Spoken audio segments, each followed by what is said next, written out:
Pour ma part, c'est pareil, j'ai toujours été élevé dans les choses de Dieu. J'ai mes parents qui étaient chrétiens, j'ai toujours côtoyé les réunions, les missions, mais c'est pas pour ça que ça faisait de moi un chrétien. Je remettais toujours au lendemain. Les choses de Dieu, ça me plaisait en réalité.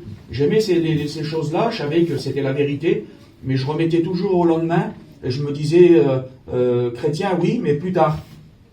Et vite fait, j'ai vite été emprisonné par le monde, par rapport, si vous voulez, à avoir côtoyé des mauvaises compagnies, des personnes qui n'étaient pas bonnes à côtoyer.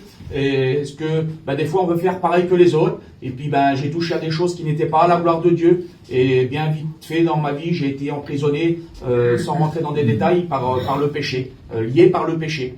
Et donc j'ai grandi comme ça, j'ai fait ma vie de jeune garçon comme ça.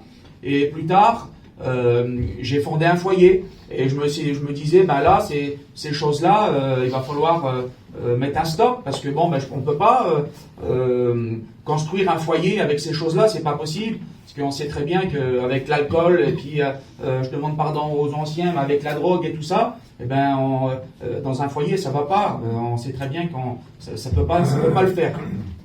Et je me suis vite rendu compte que par mes propres moyens, je ne pouvais rien faire. Plusieurs fois, j'ai essayé de m'en séparer de ces choses-là, mais je me rendais compte que c'était pas possible.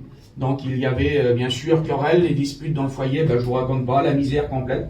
Je faisais du mal autour de moi, je faisais souffrir tout ce qui était autour de moi. Et puis moi, je voyais que ces choses-là, là, et voilà, j'étais content comme ça.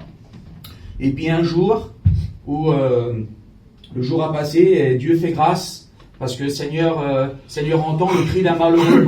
Le Seigneur entend le cri de nos cœurs.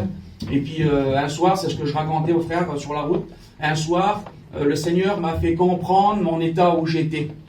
À travers un rêve, un chant, je me voyais là, où c'était, si vous voulez, je me voyais partir là, à la rencontre de Dieu. Et là, il y avait des frères qui étaient autour de moi dans ce rêve-là, et puis eux, ils étaient contents d'être là. Ils avaient des bibles à la main, ils étaient contents d'être là, ils chantaient pour la gloire de Dieu, et puis moi, j'étais triste dans mon cœur.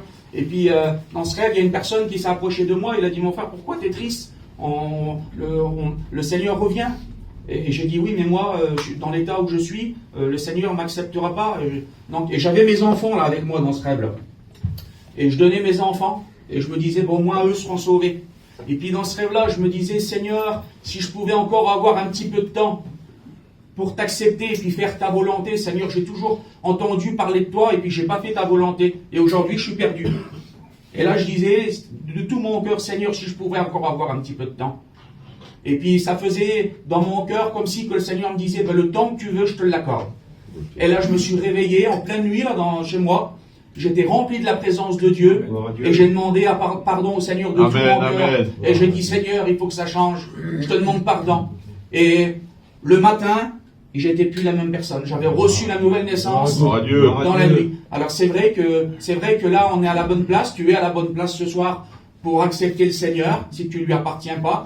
Mais c'est vrai que le Seigneur, et on peut le rencontrer partout. Il suffit d'avoir notre cœur disposé. Amen. Alors si tu ne lui appartiens pas aujourd'hui, prie à lui, puis Seigneur, il te répondra. Amen. Amen.